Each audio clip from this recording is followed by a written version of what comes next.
Hello, everybody.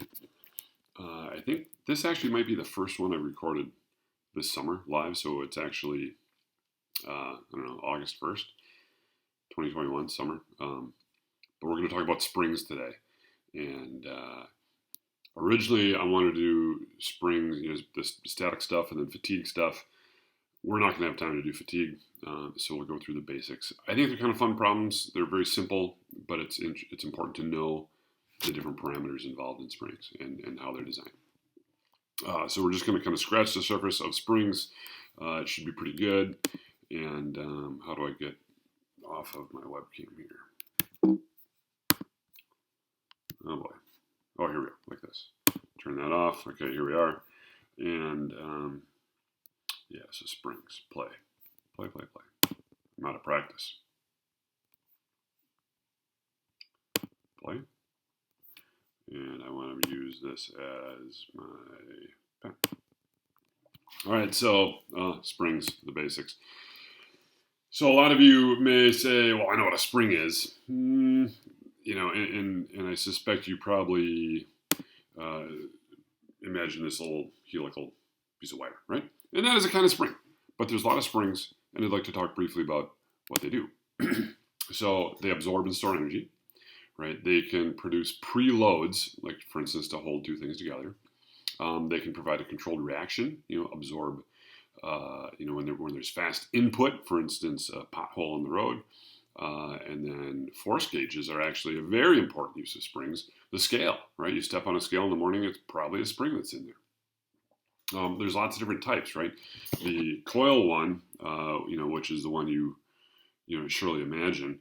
That's the common one, that looks like this. But then there's torsional springs, leaf springs, which are also just bending beams, and then all these other ones. All right, so here are the pictures. Of course, this is the one you imagine. Leaf springs, I think these are actually really cool, and I forgot if I included this slide on where leaf springs come from, but they're pretty neat. Torsional springs, that lift the trunk of your car, or closes your garage door. Or helps your garage door come back up.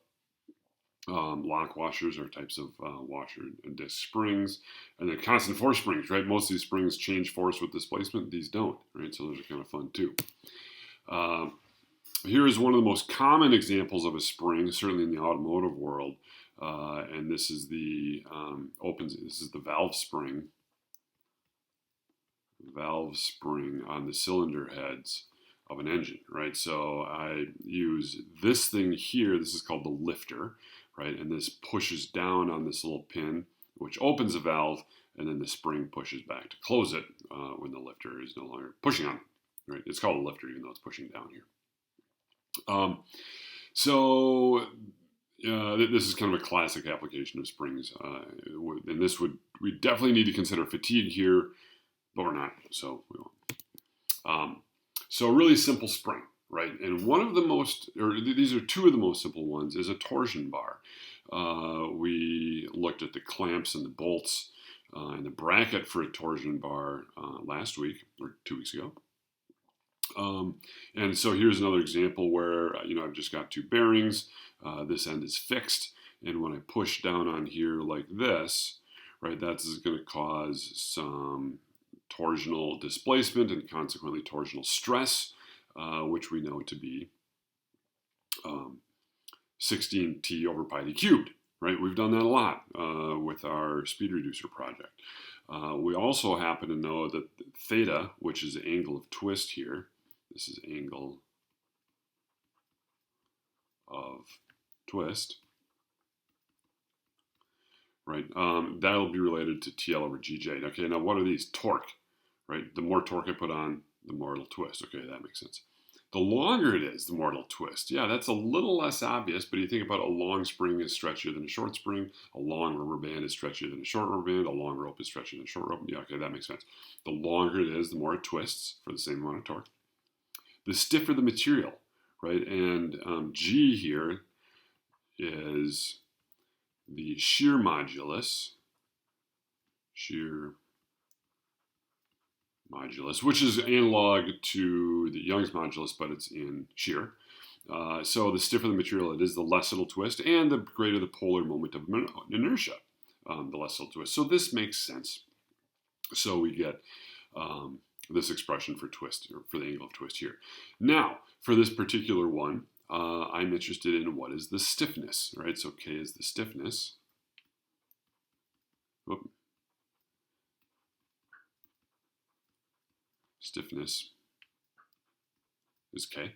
I want to know how much torque results from a certain amount of twist. So I want a ratio of the torque to the twist. And so I can solve this equation up here, and it works out to be GJ over L, right? So I just have to rearrange this one. But I know that J is pi d cubed over, or pi d4 over L, and so I can get this for the stiffness of a torsional spring. All right, fine. Now here's another one that is a cantilever spring, or so this is, you could look at this as 1/2 of a leaf spring, where I'm just going to push down on this thing, and this bends. Right, so it's going to bend like this under the influence of this load, right? And so if I were to release the load, this thing would spring back up, right? A diving board is a cantilever spring. A leaf spring is 2 cantilever springs back to back. Well, I know from 307, I'll save the comment, that it's force. The higher the force, the greater deflection. The longer it is, the greater deflection. And it goes with, again, material properties and geometry, right? So this all makes sense. We did this in 307. And again, the stiffness here is the amount of force, but this is now force instead of torque. And this is just linear displacement up and down. This is displacement here. Delta, like that. And so the force over displacement, I can solve this and get this thing here, right? Now, one thing to consider, and I think this is important to note, is that this is an inefficient spring. Why is it an inefficient spring? There is a lot of momentum here, or lots of moment here, but there's no moment here, right? 0 m. There's 0 moment there. So most of my deflection is going to happen here where the moment is the highest, right? And with deflection comes energy, right? So I'm storing a bunch of potential energy. Wait, what is this again?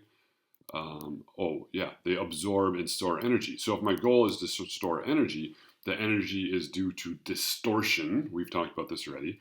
Most of the distortion happens here. Not much distortion happens here. So I'm kind of wasting a lot of material. So there's probably a more efficient way to distribute this. But my goal with this spring is that I'm storing the same amount of energy everywhere. I'm approaching the shear or the stress limits of my material the same everywhere, right? So I could distort this so it fails here. It could fail there, and not even close there, right? And so it seems like, well, then I should have made this thinner. Yeah, in fact, I should have made it like this. Or maybe I should have made it like parabolic, right? I'm not sure which one of those is correct. That's a good thing to think about. Should I have made this a parabolic shape, or should I have made this a triangular shape like that? All right, now back to this. Right here we go to a helical spring, and I'd like you to take just a second and say, how does a helical spring work, right? Cantilever spring, it just bends like this, right? I put a load down on it, there's moment, there's shear, and so the distortion of this material in bending stores energy, right? Torsional spring, twist, twist, twist, twist, twist. The distortional, the angular distortion is how I store the energy, right? Those are simple, easy to think about. But if I go back to the helical spring, how does this work exactly? All right, and notice I covered up the answer here, right? How do you think this works? It must bend, right? This whole thing bends, except the bending is kind of wrapped up in a circle. Let's take a look. Oop. Go like that. Aha! All right. If I were to draw a section right here, right, I'm just going to cut here.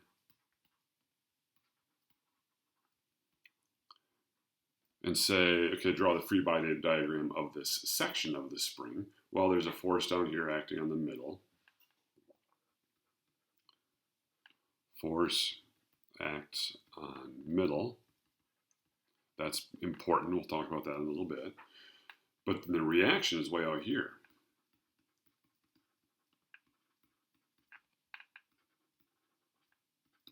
Right? What does that mean? Well, if there's a force in the middle here and there's a reaction way out here, there's some moment, so I have to counter that with torsion, right?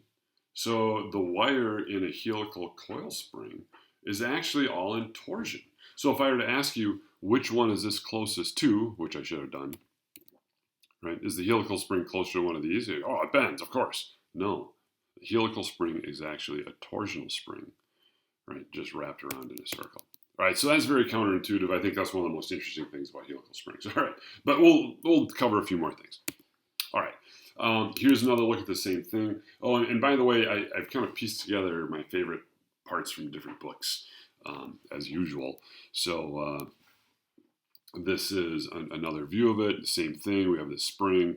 We have some force that acts here. Force that acts here. That means there must be some torque equal to FD by 2, right? And then I can go through a bunch of algebra. Now, we didn't actually do Castigliano's method, and I don't think you do that in 306 either, but I'm actually not sure. I should know that. And I find that the deflection of this spring in the vertical direction winds up being a function of the force I apply. The big diameter, right? The big diameter is the coil diameter, right? So this is D out here. And then, so the bigger the coil is, the more it will deflect. Why is that? Because D here, the coil diameter, is analogous to the length of a torsional spring, right? Think about that. If I take a longer torsion spring and wrap it up, it's going to have bigger wraps, right? And it also goes down as stiff. If I have a stiffer material, it deflects less. And if I use a thicker wire, right, it deflects less, right? So these should all make sense to you. So the deflection of the spring, a function of the force, the diameter of the coil, the number of turns, right? Because the number of turns times the diameter gives me the total length times pi. And then the thicker wire will make it stiffer, and stronger material makes it stiffer. But again, I'm really interested in the stiffness. One of the things I'm really interested in as a stiff is how much force does it exert for a certain displacement. And so I have to take this equation, solve it for F over delta, and I wind up with this expression here.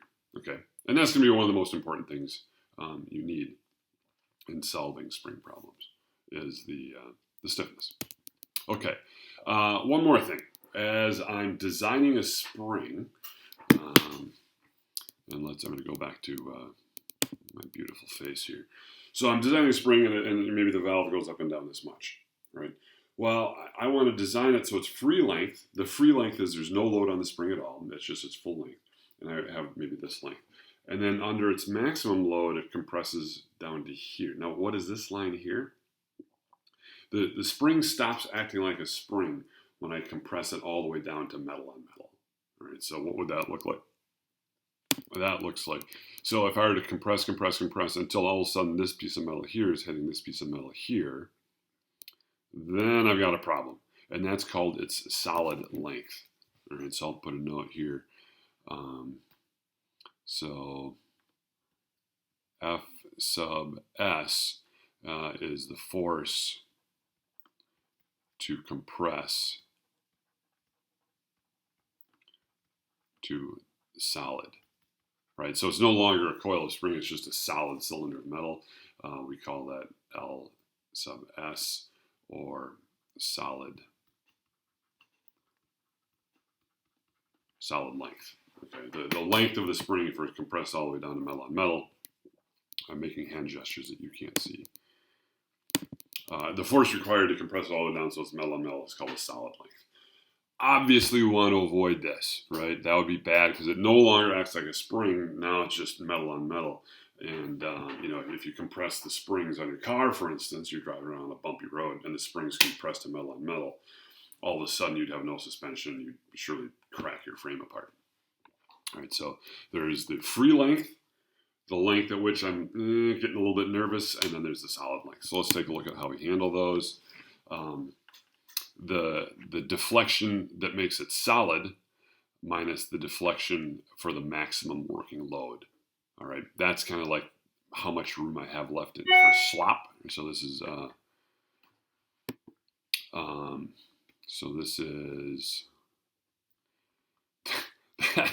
it's funny. The email that just popped up here, you got enough text to get the flavor of the email, so you can go back and look at it. Anyway, so this is room for slop, right? I don't know if that's the technical right term. But then, I'd like this to be non-dimensional, so divided by how much it should deflect, right? Deflection that remains before I become a solid cylinder relative to how much deflection I'm expecting to use. And I want to leave this about 10% room, right? Why? Why should I leave 10% room? If I know how much it's going to deflect, I shouldn't have to worry about that. The reason being, let's say you've got, maybe a couple of washers, and then the thickness of the valve, and then you've got the length of the valve stem, and you've got some other stuff. Well, what happens if in the manufacturing of all this stuff, I happen to get an especially short valve stem? And on the same particular engine, I happen to get an extra thick washer. And then I actually get an extra thick nut. It's such my dimensions stack up, or the tolerances stack in such a way that, all of a sudden under the same load, it does compress, right? So for fear and anticipation of stack tolerances, leave myself 10% before I actually compress my spring down to a solid. All right. So I want to leave myself some clash allowance, and that's an important design parameter. I've forgotten. Somehow I got two slide numbers on this one. Let's go there. Let's go there. All right. Now, okay, let's go back. So for geometry, right, I want to get the forces that I need, but still leave myself room, to compress a little bit, right? So that's one thing I have to worry about. Stresses, right? I don't want my spring to fail. And so we need to stay away from the yield stress. So we need to know what the stresses are, right?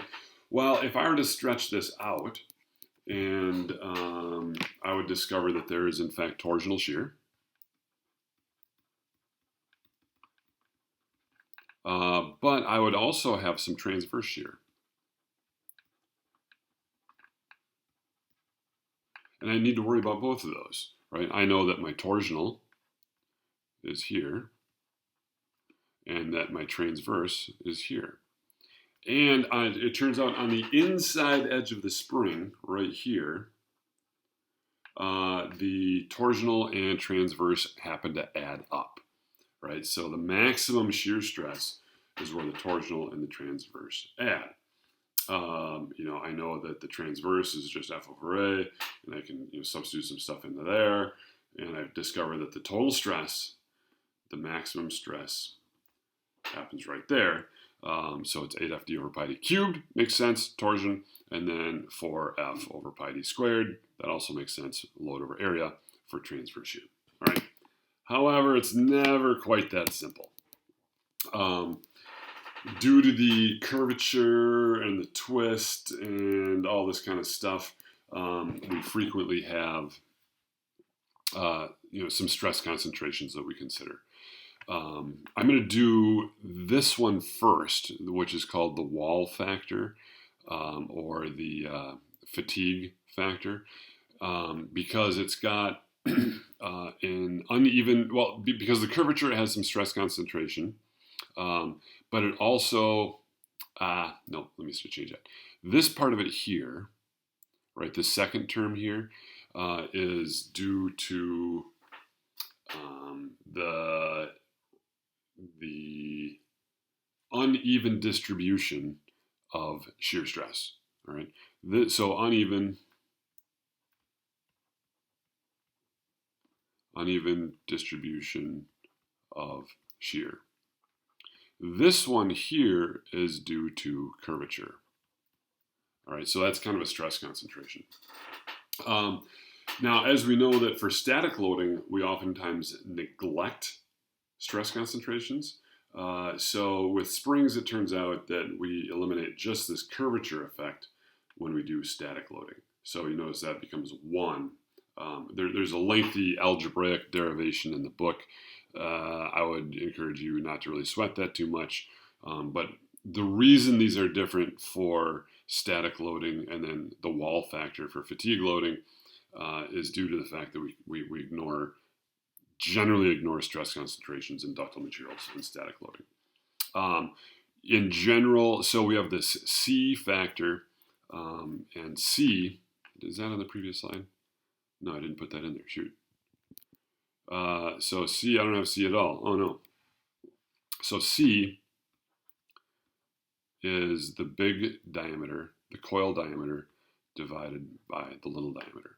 And typically we want that D to be in the range of either 4 to 12, 4 to 12, and if we do some kind of special things to the end of the springs, if the ends are ground, then we go between 5 and 9. Right, so we don't want something like really tight coils with a big fat wire. We want relatively large coils relative to the size of the wire. Right, so it looks more like a spring, not a donut. All right. Oh yeah, here's C down here. Forgot about that. This is the spring index, big D over little d. Okay. And so, but in general, we have equations to do this. You don't really have to use this plot. So spring design geometry. All right. So now we have certain stiffness to worry about. We want to avoid really high stresses. And so the last thing we need to figure out is what we do with the ends. The machine that makes these things is an amazing machine. I've actually been at a factory in China where, I've seen these things. They've got this huge, like one truck can carry one spool of wire. And this music wire or spring wire shows up at the factory, loaded onto the machine. And then it feeds into the machine where it gets coiled up and then chopped and coiled up and chopped. And it sounds like a machine gun. It's just making hundreds of springs per second. Well, no, probably not.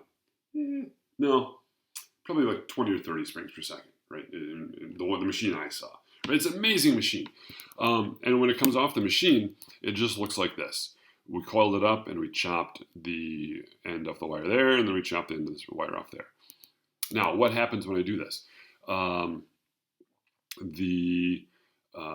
the tip of the wire engages, say if I were to squeeze this thing between two plates. Let me go back down here.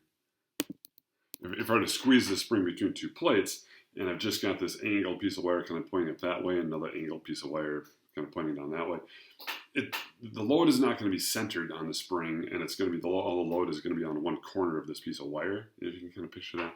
And that's really not ideal. So oftentimes what we do to grind the ends down, right? And when we grind the ends down, then we have a much better contact area here, right? Another thing we can do is bend the ends of the wire, right, like this. So instead of a flat ground surface of the wire in contact, it's just the bent kind of tip of the edge of the wire that's in contact with the plates. The best thing I can do is to square it and grind it, right? And now I've got a nice big flat surface to engage with whatever it is I'm pushing on, or squeezing, or getting squeezed by. And the load is very much centered on the spring surface, all right? And so, so there's a little terminology we need to consider is the total number of turns, right, and subtotal, and then the active number of turns, right? The total number of turns is, okay, so there's 1 full lap, 2 full laps, 3 full laps, how many full laps do I make?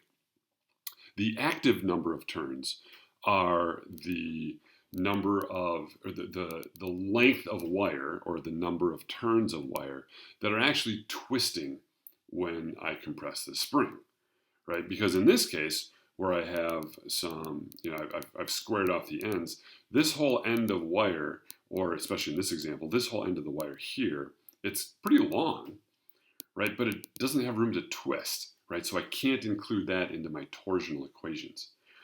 So both of these turns here, so I'm losing a complete 2 turns that aren't twisting, right? So my active coils are 2 less than my total coils.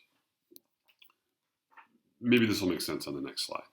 Go back to this here. Right, so here we go. This is a slide from a different book.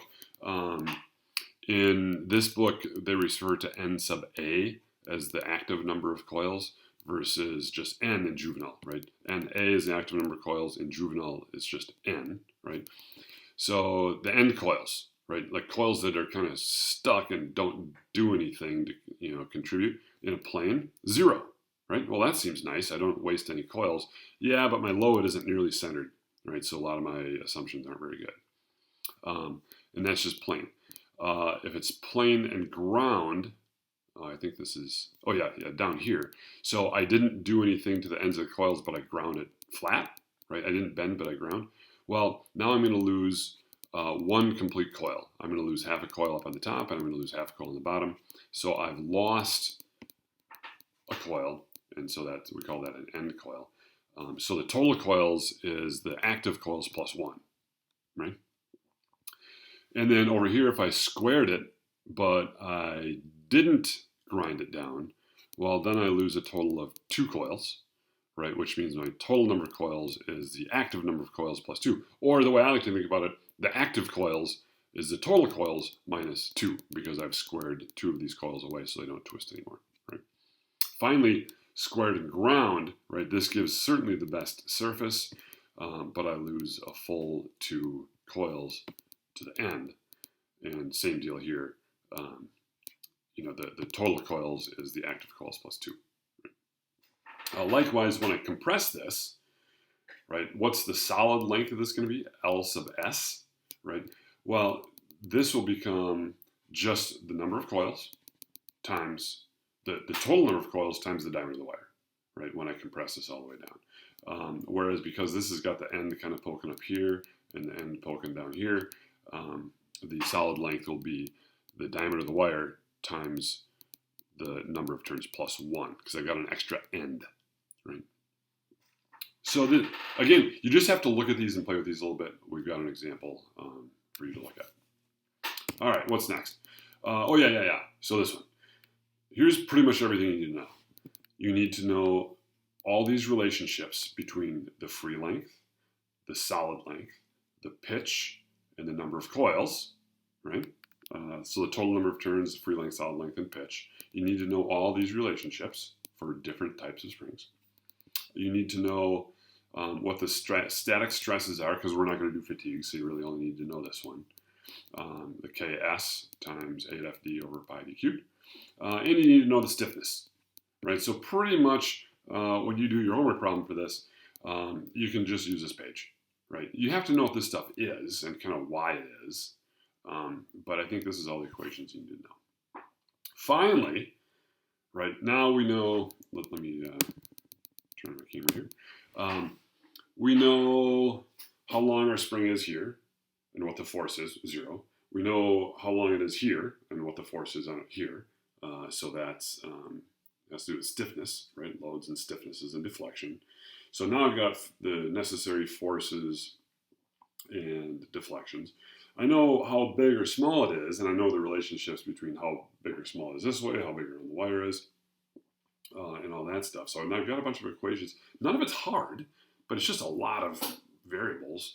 And then finally, I know what the stresses are, but I need to know how strong is it, right? How strong is the metal? How much can I stress this material before it fails? So let's look at some common spring materials.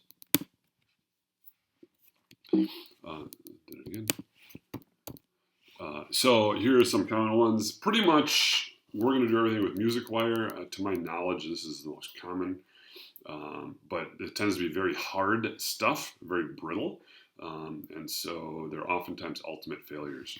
And if we look at the ultimate tensile strength, which is, because for a brittle material, yielding and ultimate failures are the same. And so it's a funny thing, and I think it has something to do with manufacturing processes, but I don't really know, that the strength of a wire is related to its size, right? So the bigger I make the wire, the weaker it becomes. And I think that's because the smaller it is, there's a lot of work hardening and a lot of residual stresses that result from drawing it into wire. And that's why we have, like, 228 music wire. The smaller it is, the stronger it is. And I think that's because the smaller it is, the more work hardening happens. And so this is where you get the strengths. And I think that's actually it for this lecture. Yeah, that's it. Okay, so quick and dirty. Yes, I do want to keep my annotations. That's all. I think that's all you need to know about springs to do the problem this week. And hopefully we can talk about this more in person tomorrow. All right, so let's pause that. Now I don't figure out how to stop it.